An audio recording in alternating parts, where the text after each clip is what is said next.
Kowe teko nggawa cerita ngancani sepiku sing wis krantes dawa. Saben bengi kowe dadi kanca mesra, kaya-kaya awake dhewe bakal dadi siji selawase. Opo wae sing mbok butuhke tak usahake, saka curhatmu nganti masalah kerjaanmu dhewe. Aku sing dadi sandaranmu, aku sing dadi penyemangatmu. Nanging jebule aku mung dadi obat sedelokmu. Saiki kahananmu wis malih padha,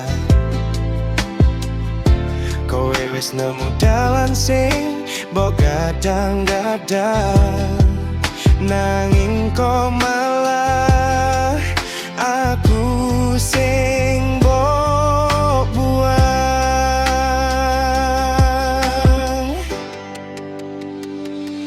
Jarene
dadi selawase ning uripe.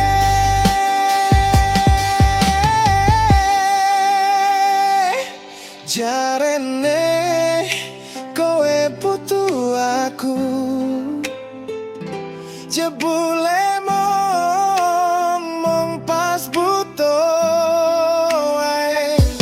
Loro atiku krungu tembungmu sing ngajak pisah dhewe.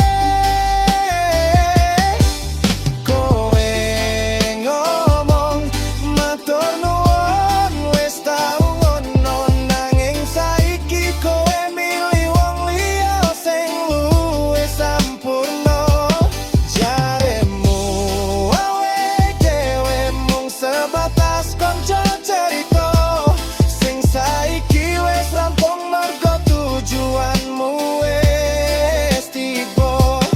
Tegane kowe ninggal aku sing isih sayang-sayange, ninggal tatu sing ra ono obate.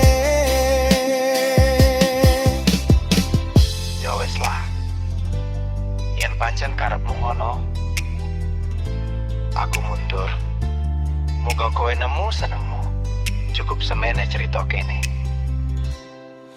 Aku tak dewe, wae